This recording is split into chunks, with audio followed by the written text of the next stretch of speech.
Ladies and gentlemen, my name is Ekelga George, the President Ekelga Assembly. Ebilade has shown inconsistency and confusion. On one hand, he claimed that Porri lacked both the capacity and qualification to contest. On the other hand, he admitted that since Porri is over 40 years, he is constitutionally qualified to run the Senate. Which one should we believe? Ebilade posed a question and contradicted himself with the answer. Porri rules. As an elected lawmaker, Porri has the mandate for his people to present and defend their interests, the people of Ekerefe Constituency 1 have declared that it is Ekerefe turn to produce the Senate. And Porri, as an representative, is duty-bound to pursue that mandate if he so wishes. He has not betrayed anyone. Instead, he is fulfilling his responsibility to his people. Porri roles in Ebilade's political rise, let me tell you. Even if we are doomed without conceding that Ebilade contributed to Porri's political journey, the truth remains that Porri did far more for Ebilade. Well, after the IYC Central June election, which Porri won, he brought Ebilade close and worked with him.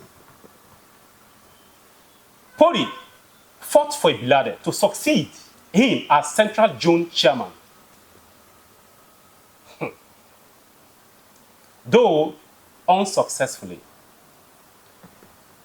because he is not God. Porri facilitated Ebilade's first political appointment as special advisor to the governor. Porri relocated Ebilade from a Ekerefe town to Ebilade, introduced him to his family, and helped him register politically so he could have a strong voice. When Ebilade desired to be IYC spokesman, Porri supported him and even mobilized key leaders to ensure that position for him. How did Ebilade repay this loyalty? He turned against Porri, gathered youth to endorse him on radio to run for assembly, to against Porri. Later, those the same youths, realizing his unstable character, went back on air, withdraw their support.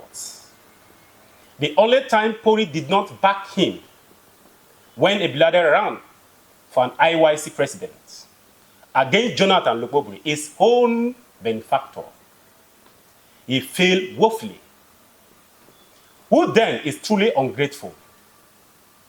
This is a clear case of the pot calling the kettle black. Ebilade and prosperity government. Listen. Ebilade record with the prosperity government shows instability and greed, despite being supported. He publicly insulted the sitting governor and silenced his leadership as a factional party secretary.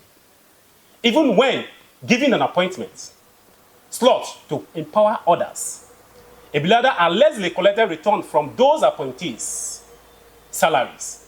This exposes him as a self-serving and exploitive. Ebilade as a IYC spokesman.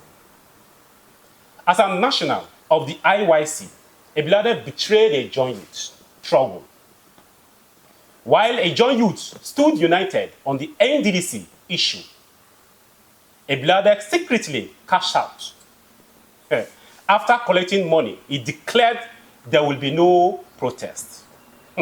Condemning the collective stance of Ijaw youth, they led then Minister of Niger Delta Affairs to in short revive IYC, dismissing it as an unknown group. From then, Ebilade earned the title Mr. Cashout. Does such a person have the moral standing to caution anyone? We as a group call on Bayelsa, especially those Bayelsa, West, and Ekerefe, disregard Ebilade.